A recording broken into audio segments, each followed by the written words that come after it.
Fala pessoal, vocês estão bem, né? Vamos iniciar o estudo do artigo 5º, todo o artigo 5º da Constituição, seus 79 incisos, dispositivo por dispositivo. E não só, vou trazer as características dos direitos fundamentais, historicidade, inalienabilidade, relatividade, imprescritibilidade.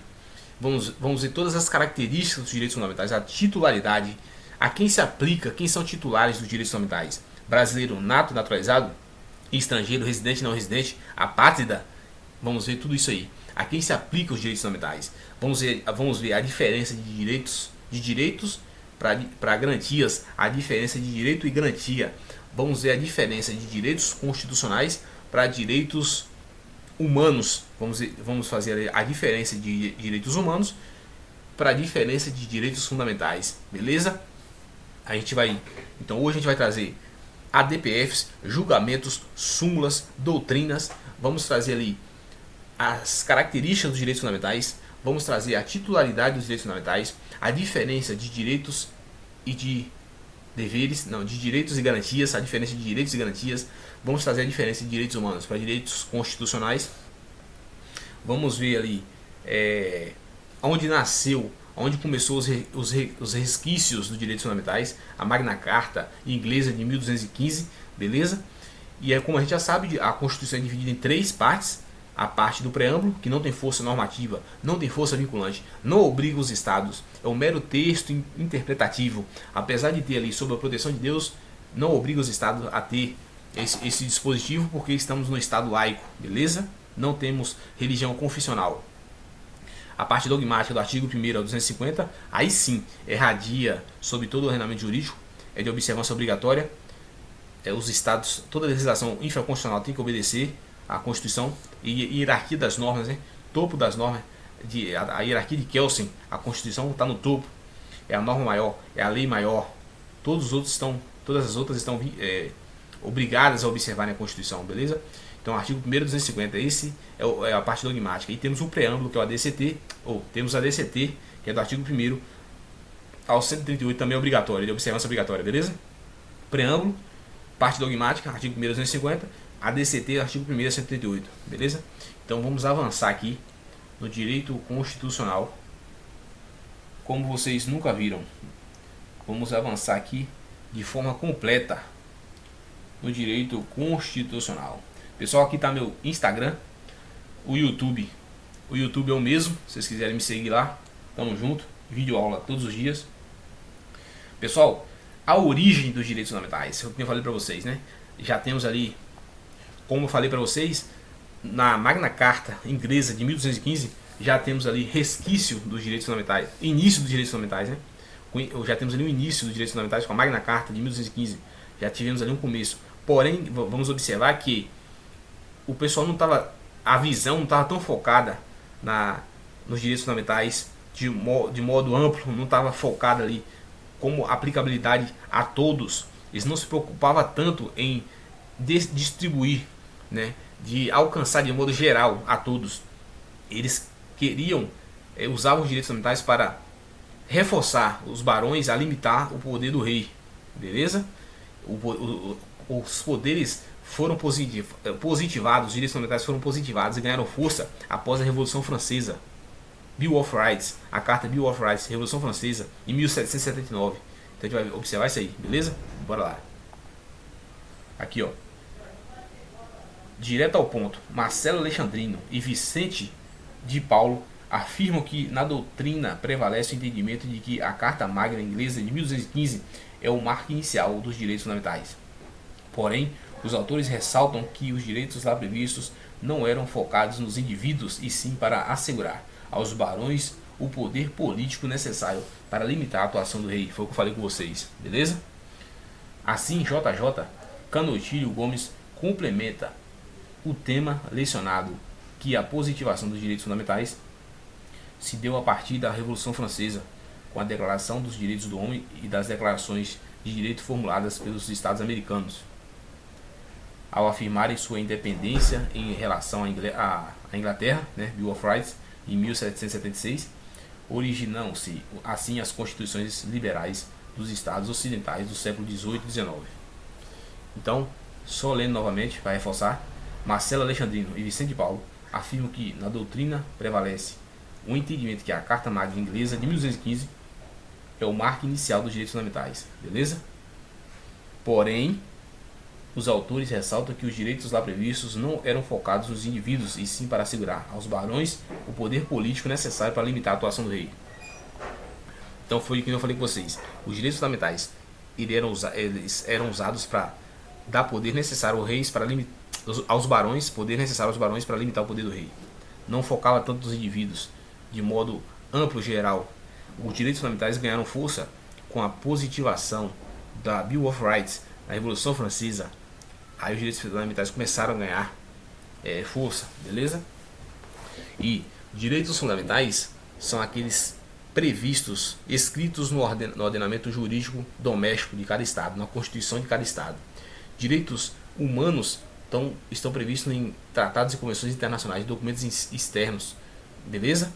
Então essa é a diferença de direitos fundamentais para direitos humanos. Direitos humanos em tratados e convenções internacionais no âmbito externo, direitos fundamentais nas constituições de cada estado, em cada ordenamento jurídico. A gente vai ver mais para frente também que eu trouxe aqui, beleza? O consenso é que direitos fundamentais são aqueles inerentes à proteção do princípio da dignidade da pessoa humana, cujo objetivo principal é estabelecer condições mínimas à existência da pessoa humana, limitando os poderes arbitrários do Estado. Então, pessoal, os direitos fundamentais servem de escudo. Os direitos fundamentais servem de escudo de proteção contra o arbítrio estatal, contra o arbítrio do Estado.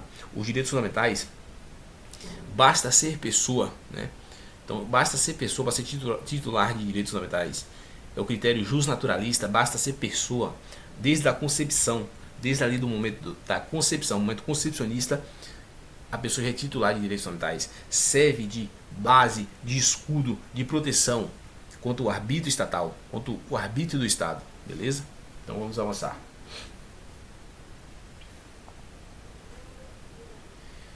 A diferença de direitos e garantias. A diferença de direitos e garantias. Direitos são normas de conteúdo declaratório da existência de um interesse, de uma vantagem, exemplo, direito à vida, à propriedade e etc. Direitos são normas de conteúdo declaratório da existência de um interesse, de uma vantagem, direito à vida e à propriedade. Garantias são estabelecidas pelo texto constitucional como instrumento de proteção dos direitos fundamentais e constitucionais, exemplo, mandado de segurança, etc. Então, pessoal, a diferença de direitos e garantias. Direito são normas declaratórias, são normas declaratórias, direito à vida, direito à propriedade, direito à locomoção, beleza? São normas declaratórias. E garantias são instrumentos para assegurar esses direitos, são remédios para assegurar esses direitos, são instrumentos, garantias são instrumentos para assegurar esses direitos. Um exemplo, habeas corpus, que tutela a liberdade de locomoção, tanto a liberdade de locomoção de ir e vir, tanto o habeas corpus preventivo, você está sofrendo ameaça de locomoção, como repressivo, você já sofreu a violação de sua liberdade de locomoção. O habeas data, para você inserir, retificar, incluir informações da pessoa, do impetrante, constante em órgãos ou entidades públicas ou de caráter governamental. Então, habeas corpus, habeas data, mandado de injunção. A mandado de injunção visa assegurar a falta de quando acontece a falta de norma regulamentadora para o exercício dos direitos fundamentais, você entra com mandado de injunção com MI. Temos ali a ação popular para anular ato lesivo ao patrimônio histórico e cultural, beleza? Então essas são as garantias, são estabelecidas pelo texto constitucional como instrumento de proteção dos direitos fundamentais, instrumento de proteção. Deixa eu voltar aqui, beleza? Então direitos são normas de conteúdo declaratório da existência de um interesse. Garantias são estabelecidas pelo texto constitucional como instrumento de proteção dos direitos fundamentais e constitucionais, exemplo, mandado de segurança, etc, beleza? Qual a diferença entre direitos humanos e direitos fundamentais? A expressão direitos humanos é utilizada para designar direitos pertencentes ao homem universalmente considerado, sem preferência a determinado ordenamento jurídico ou limitações geográficas. Exemplo, Declaração Universal de Direitos Humanos, Convenção Americana de Direitos Humanos, beleza? Já os direitos fundamentais são aqueles reconhecidos como tais em determinado ordenamento jurídico de certo estado. Exemplo, os direitos fundamentais previstos na Constituição Federal de 88. Então, pessoal, foi o que eu falei com vocês. Direitos humanos, âmbito internacional, tratados e convenções internacionais. Exemplo, A DUD, Pacto de São José da Costa Rica, convenções, esses são os direitos humanos, direitos fundamentais previstos no ordenamento jurídico de cada estado, nas constituições de cada estado, beleza? Então vamos avançar.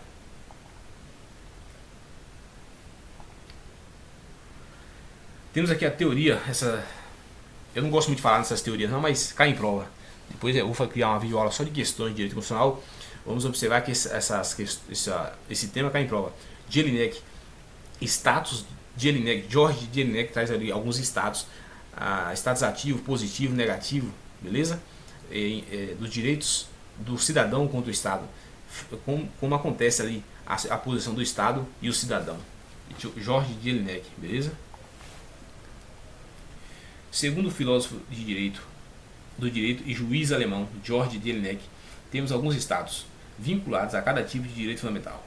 Status passivo ou status subjectionis. O indivíduo é detentor de deveres perante o Estado.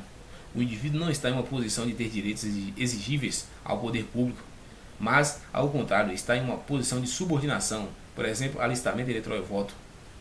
Então, nesse status, no status passivo ou subjectionis, o indivíduo não está na posição de exigir do Estado. Pelo contrário, ele está na obrigação, subordinação contra o Estado. Direito ao voto, percebemos ali que o voto é obrigatório para os de 18 anos, maiores de 18 anos, facultativos para os analfabetos, os maiores de 70, os maiores de 16 e menores de 18. Então a gente observa que o voto é obrigatório para quem tem 18 anos ou mais, facultativo para os maiores de 70, menores de 18 e maiores de 16 e os analfabetos, beleza? Então desse direito, desse status passivo ou subjectionis, o indivíduo ele não pode exigir, não está na posição de exigência do Estado. Pelo contrário, ele está na obrigação, na subordinação, beleza? Status passivo ou status subjectionis. O indivíduo é detentor de deveres perante o Estado. O indivíduo não está em uma posição de ter direitos exigíveis do poder público, mas, ao contrário, está em uma posição de subordinação. Por exemplo, alistamento eleitoral e o voto. Status negativo ou status libertatis. Status negativo ou status libertatis. O indivíduo goza de um espaço de liberdade diante de ingerência do Estado. Não pode haver influência estatal na liberdade do indivíduo. Estão localizados principalmente no artigo 5º da Constituição, por exemplo, direito à inviolabilidade domiciliar. Então esse status, o status negativos ou status libertatis, o status negativo ou status libertatis, o indivíduo está na posição de liberdade, o Estado não pode se intrometer, o Estado não pode intervir, beleza? Status negativo ou status libertatis, o indivíduo está na posição de liberdade, o Estado não pode intervir, não pode se intrometer, beleza? O indivíduo goza de um espaço de liberdade diante de ingerências do Estado. Não pode haver influência estatal na liberdade do indivíduo. Estão localizados principalmente no artigo 5º da Constituição, por exemplo, o direito à inviolabilidade domiciliar. A gente avança aqui agora no status positivo ou status civitatis. O indivíduo tem o direito de exigir do Estado determinadas prestações materiais ou jurídicas, por exemplo, direito de petição. Então, o status ativo, o status positivo ou status civitatis, o status positivo ou status civitatis, o indivíduo está na posição de exigir do Estado.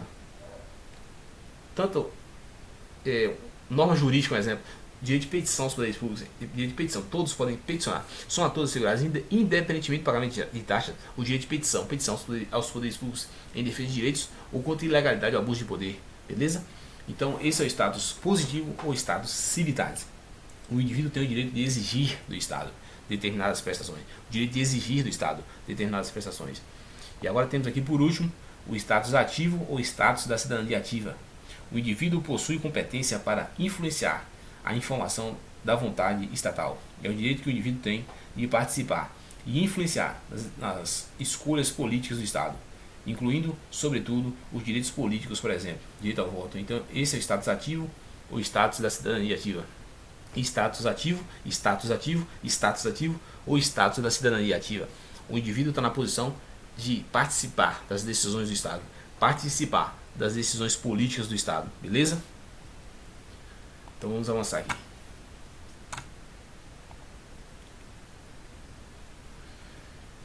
Direitos e deveres individuais coletivos, características dos direitos fundamentais. A gente vai ver aqui A gente vai ver aqui, pessoal, como eu falei com vocês, as características dos direitos fundamentais. Historicidade. Os direitos fundamentais são históricos, foram conquistados em momentos históricos de um movimento paulatino de conquistas. Os direitos fundamentais eles não surgiram de uma vez só. Os direitos fundamentais eles não surgiram em um só jato, em um só gozo. Eles surgiram num crescimento e estão surgindo, crescendo no movimento paulatino. Então esse é o princípio da historicidade. Os direitos fundamentais são históricos. Temos ali a característica da imprescritibilidade. Os direitos fundamentais são imprescritíveis, não prescrevem com o tempo. Pode ser exercida a qualquer momento. São imprescritíveis, beleza? Irrenunciabilidade. A gente não pode renunciar aos nossos direitos. Podemos deixar de exercê-los em determinado momento histórico, mas não de irrenunciar. Não podemos renunciar aos direitos fundamentais. São irrenunciáveis. Podemos deixar de exercê-los em um determinado momento histórico. Por exemplo, Big Brother. Ali o pessoal do reality show deixa de exercê-los em determinado momento. Beleza? Então, irrenunciáveis, imprescritíveis, inalienáveis, não pode ser alienado. Não tem valor econômico, não tem valor patrimonial. Não são absolutos, são relativos. Vamos ver essas características agora. Beleza? Historicidade. O que se entende por direitos fundamentais depende do entendimento de uma sociedade em um determinado momento histórico. Ou seja, os direitos fundamentais são históricos. São conquistados em um movimento paulatino, beleza? Cada momento histórico. Inalienabilidade. Os direitos sem conteúdo patrimônio econômico patrimonial não podem ser comercializados ou permutados. Inalienabilidade. São direitos sem conteúdo econômico e ou patrimonial não podem ser comercializados ou permutados. Imprescritibilidade. São sempre exigíveis. Não é porque não foram exercidos que deixam de pertencer ao indivíduo. Beleza? Irrenunciabilidade. O indivíduo pode até não exercer os seus direitos, mas não pode renunciar a eles. Trata-se característica que pode ser relativizada pela vida moderna. Beleza? São irrenunciáveis. Podemos deixar de exercê-los em um determinado momento histórico. Relativos não são direitos absolutos. Se houver um choque entre os direitos fundamentais, será resolvido por juízo de ponderação ou pela aplicação do princípio da proporcionalidade. Então a gente percebe que os direitos, nem mesmo o direito à vida é absoluto. Nem mesmo o direito à vida é um direito absoluto.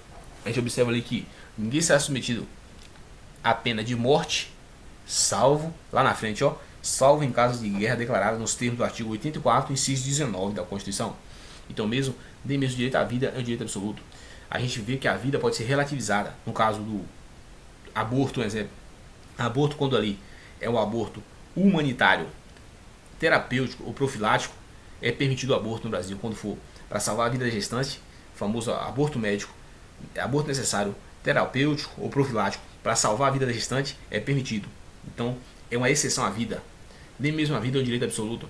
No caso de estupro, né, quando a gravidez for resultante de estupro, pode acontecer o aborto.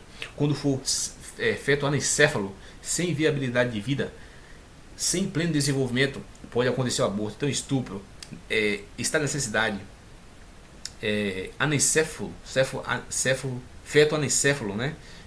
Então, esses casos podem ser relativizados à vida, pode acontecer o aborto, beleza?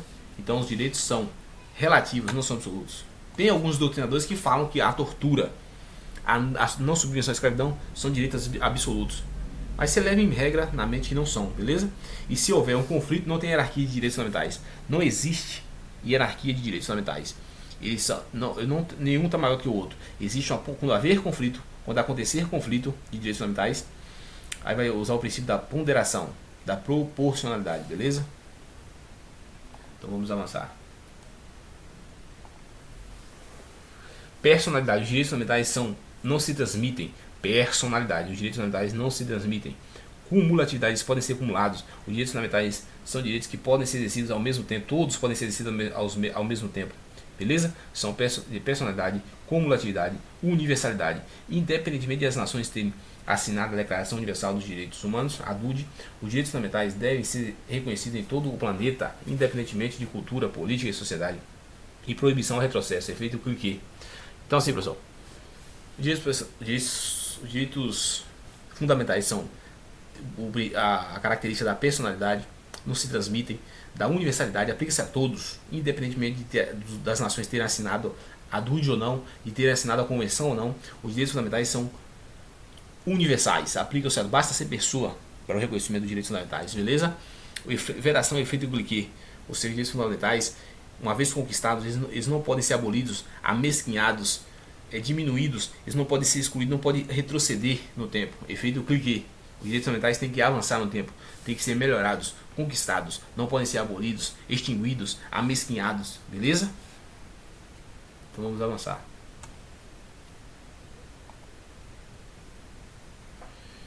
Eficácia da aplicabilidade das normas. Aqui temos, vamos falar aqui, pessoal, de eficácia das normas. Eficácias, norma de eficácia plena, contida ou limitada, beleza? Vamos entrar nessa parte aí.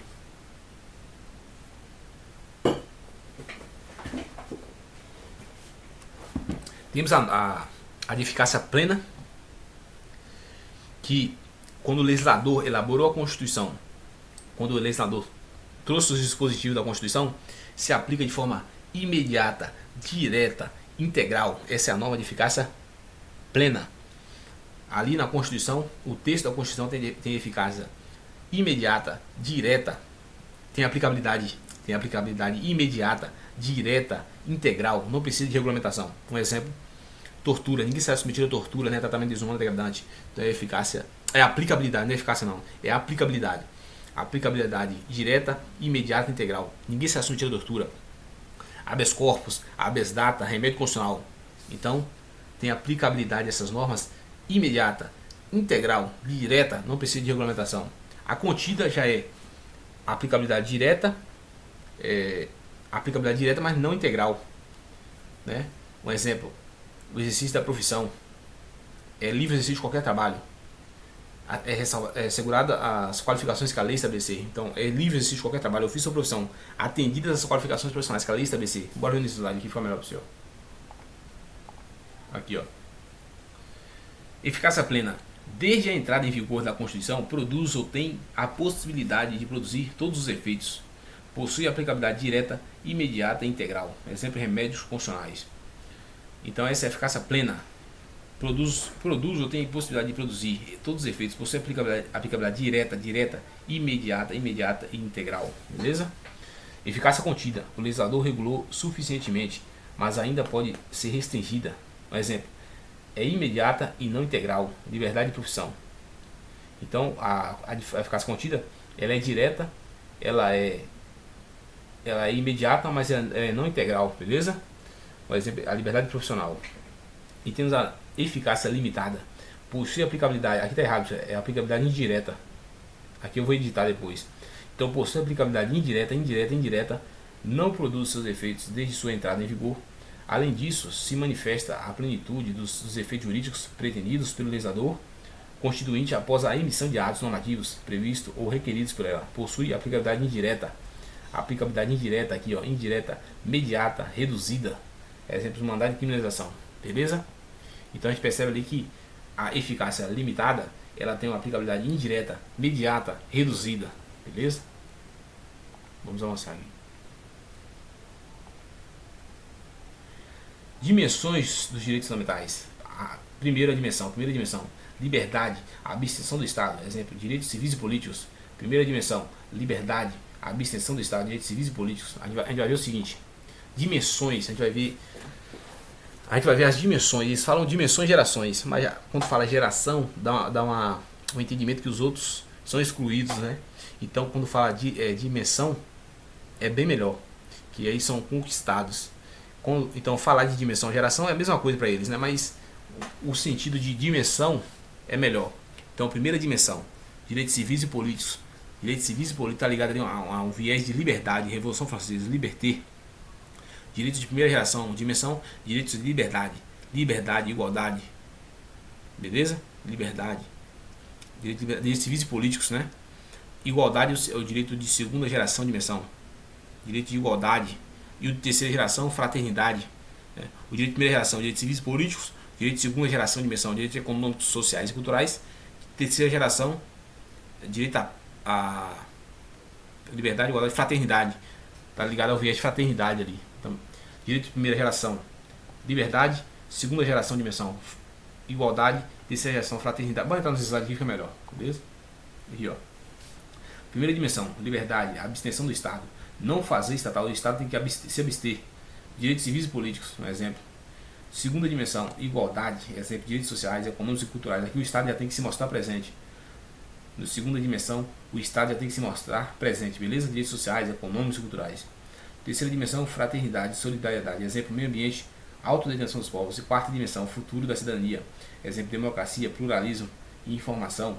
Quinta dimensão, direito supremo da humanidade, direito à paz. Então, primeira dimensão, liberdade, abstenção do Estado, não fazer estatal, direitos civis e políticos.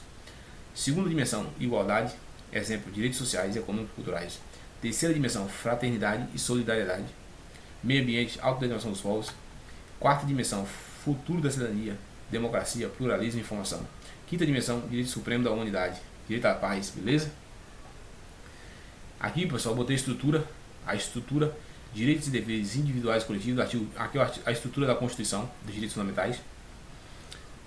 Direitos e deveres individuais e coletivos, artigo 5º, direitos sociais, artigo 6º a 11, direitos de nacionalidade, artigo 12 e 13, direitos políticos, 14 e 16, partidos políticos, 17. Agora, presta atenção.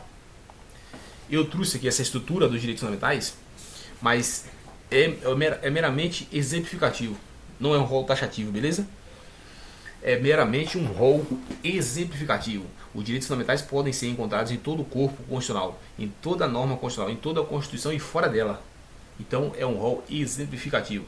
A própria Constituição fala: os direitos e deveres, os direitos e garantias expressos nesta Constituição, os direitos e garantias expressos nesta Constituição não excluem outros decorrentes do regime e dos princípios por ela adotado e dos tratados internacionais em que a República Federativa do Brasil seja parte, beleza? Então é um rol exemplificativo. Direitos e deveres individuais e coletivos, artigo 5º, direitos sociais, 6º a 11, direitos de nacionalidade, artigo 12 e 13, direitos políticos, artigo 14 e 16, partidos políticos, 17, beleza? Então, pessoal, a gente viu ali que são um rol, é meramente um rol exemplificativo, beleza? Agora vamos entrar no artigo 5º.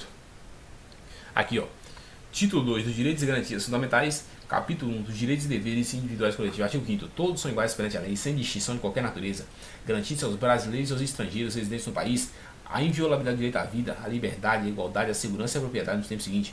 Todos são iguais perante a lei, sem distinção de qualquer natureza, garantindo-se aos brasileiros e aos estrangeiros residentes no país a inviolabilidade do direito à vida, à liberdade, à igualdade, à segurança e à propriedade nos termos seguintes. A gente observa ali, pessoal, que esse artigo 5º, ele está limitando, né, aos estrangeiros residentes no país. Todos são iguais perante a lei, sem distinção de qualquer natureza, garantindo-se aos brasileiros e aos estrangeiros residentes no país a inviolabilidade do direito à vida, a liberdade, a igualdade, a segurança e a propriedade. Então, por mais que ele está se limitando ali aos estrangeiros, a gente adota o princípio da universalidade. Aplicam-se a todos.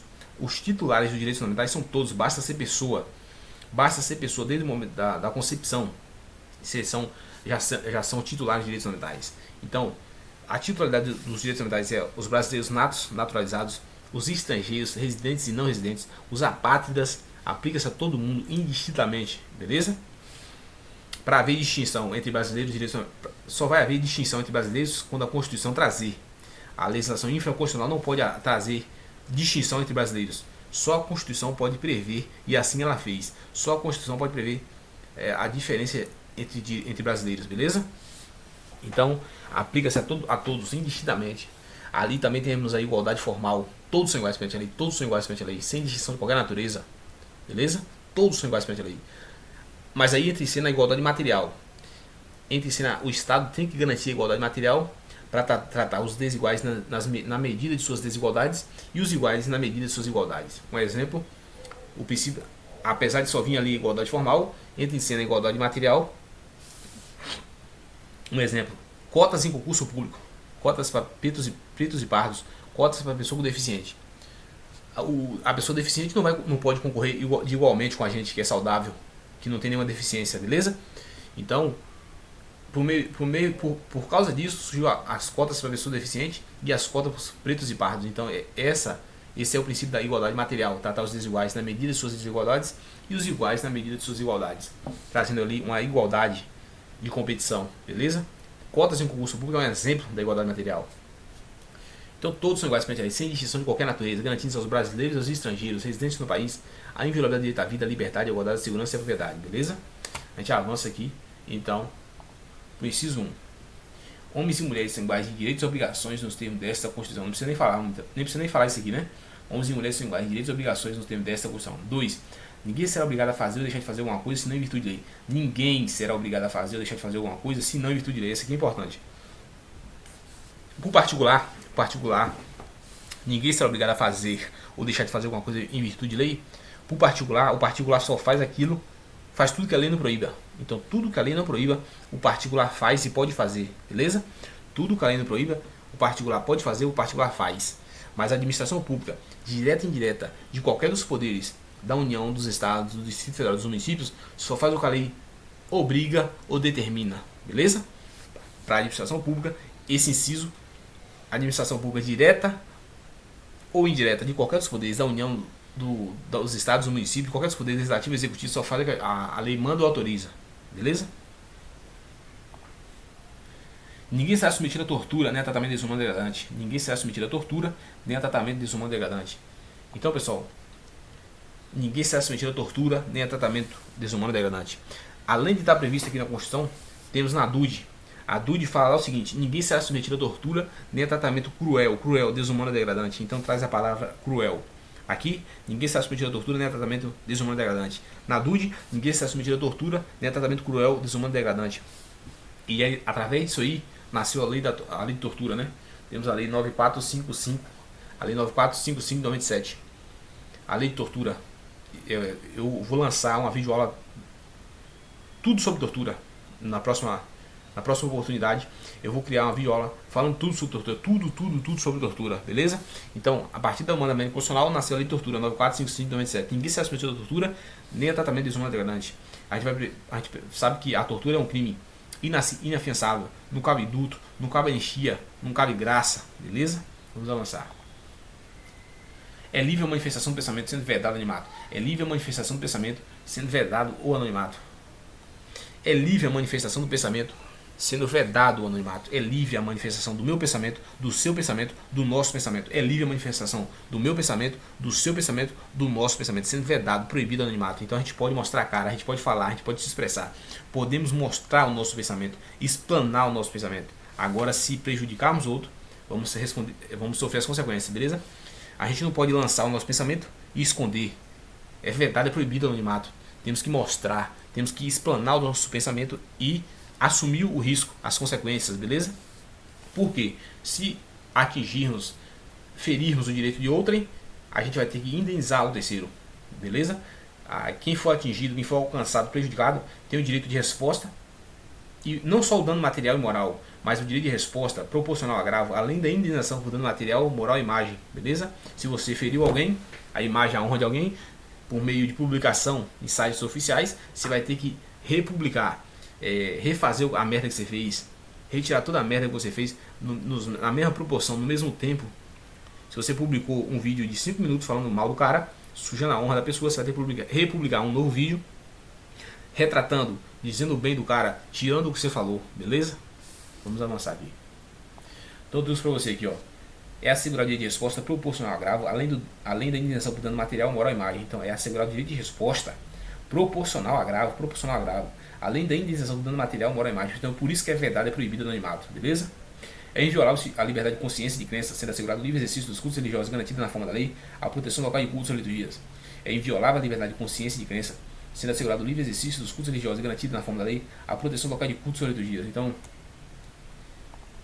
não só é inviolável, como também é assegurado no sendo da lei a proteção local de cultos ou liturgias. É inviolável a liberdade de consciência e de crença, sendo assegurado o livre exercício dos cultos religiosos garantida na forma da lei, a proteção aos locais de cultos ou liturgias. Então, não é só inviolável a minha liberdade, a sua, a nossa crença. Você pode crer em 2, em 3 ou em 4 religiões, em qualquer lugar, manifestar. Aí temos a proteção à liberdade de consciência, beleza? A gente vai ver no próximo inciso que é assegurada a prestação de assistência religiosa à entidade civis e militar de interação coletiva. É assegurada a prestação de assistência religiosa à entidade civis e militar de interação coletiva. Civis e militar de interação coletiva, beleza? Aqui, ó. É assegurada no sentido da lei a prestação de assistência religiosa à entidade civis e militar de interação coletiva, beleza? Então vamos avançar. Aí eu disse aqui, pessoal, alguns julgados, ADPFs, beleza? Do direito à vida, artigo 5º. Segundo Marcelo Alexandrino e Vicente de Paula, a Constituição protege a vida de forma geral, não só a extrauterina, como também a intrauterina. Com isso, de forma genérica, proíbe-se o aborto no Brasil, permitindo-se um aborto terapêutico para salvar a vida da gestante e o aborto humanitário, no caso de gravidez resultante de estupro. O Supremo Tribunal Federal estabeleceu que é inconstitucional a interpretação segundo a qual a interrupção da gravidez de feto anencefalo constitui aborto. Então foi o que eu falei com vocês. Nem mesmo a vida é um direito absoluto. Pode ser relativizado no caso de estupro. Um exemplo, caso de guerra, estupro, aconteceu um estupro ali, a pessoa pode abortar, né? Feto anencefalo sem viabilidade de vida pode abortar. Aborto terapêutico ou profilático médico para salvar a vida da gestante. E o humanitário, né, que eu falei, o aborto humanitário. Então beleza. E esses casos aí é exceção, os direitos não são absolutos, beleza? Princípio da igualdade. A súmula 683 do STF, o limite de idade para inscrição em concurso público só se legitima, só se torna constitucional em face do artigo 7º, inciso 30 da Constituição, quando possa ser justificado pela natureza das atribuições do cargo a ser preenchido. Então, não precisa nem falar isso aqui, né, professor? Quando possa ser justificado pela natureza das atribuições do cargo a ser preenchido, o limite de idade em inscrição em concurso público pode ser legitimado, a depender das atribuições do cargo, beleza? Destaca-se ainda que o princípio da igualdade não proíbe tratamento discriminatório em concurso público, desde que haja razoabilidade para a discriminação em razão das exigências do cargo. Então, se tiver exigências do cargo, tem que ter um pouquinho de discriminação, beleza? Tem que tratar de modo desigual, mas obedecendo o princípio da proporcionalidade, beleza? Agora a gente tem aqui, ó,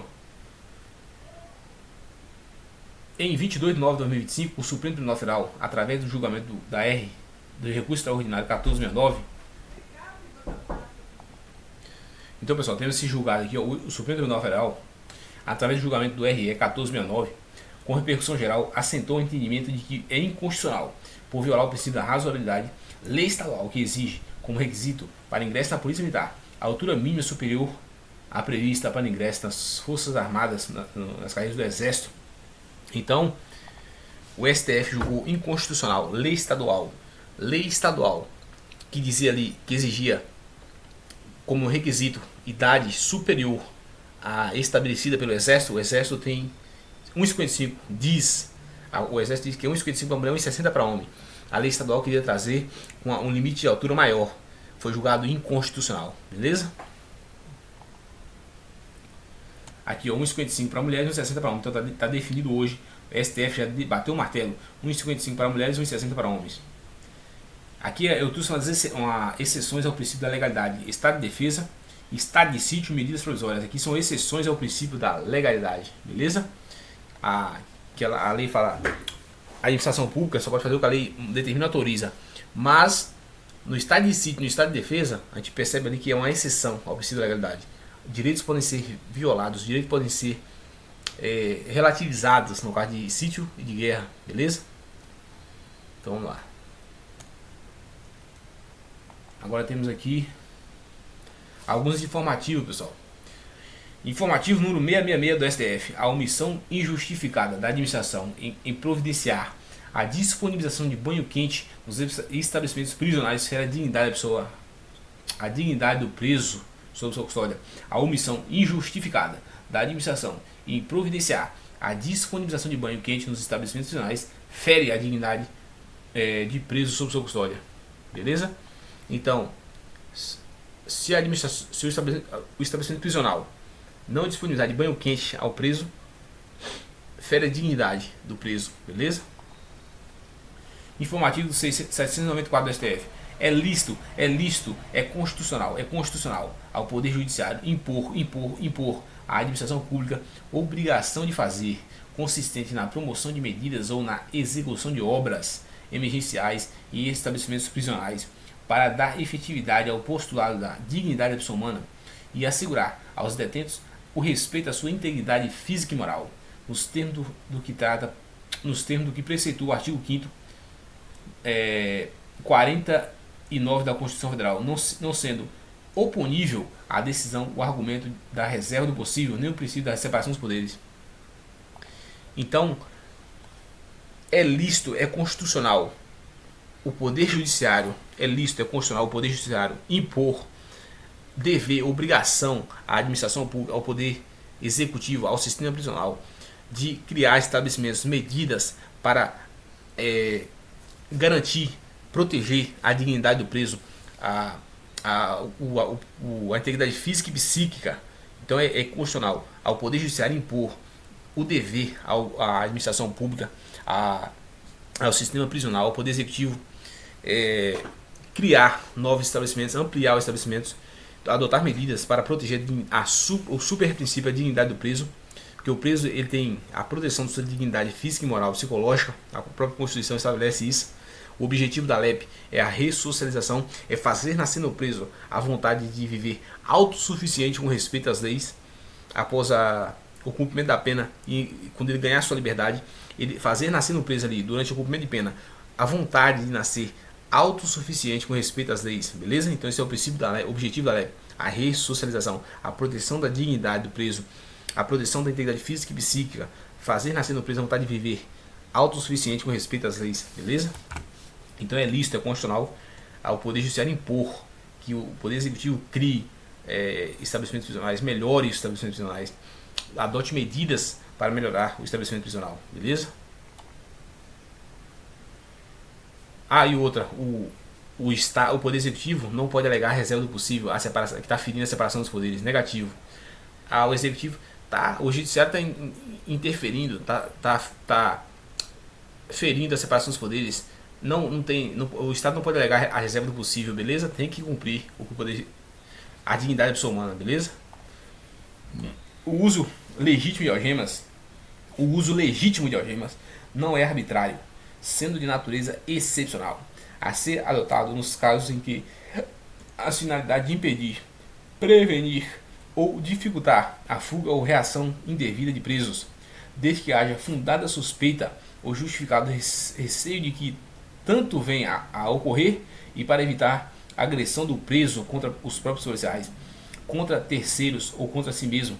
O emprego dessa medida tem como balizamento jurídico necessário os princípios da proporcionalidade e da razoabilidade, beleza? Então, pessoal, a gente tem o seguinte: uso de algemas é medida excepcional. Uso de algemas é medida excepcional. Súmula 28, número 11. Só é justificável o uso de algemas no caso de perigo do preso ou de terceiro ou dos policiais, de resistência, de fuga. Então o uso de algemas é excepcional, beleza? O uso de algemas é uma medida excepcional, extrema, só no caso de resistência, fuga ou perigo, beleza? A gente tem aqui, pessoal, com vistas à liberdade de expressão, vejamos esses julgados. Eu vou fazer o seguinte, pessoal, como já estamos batendo aí quase uma hora de aula,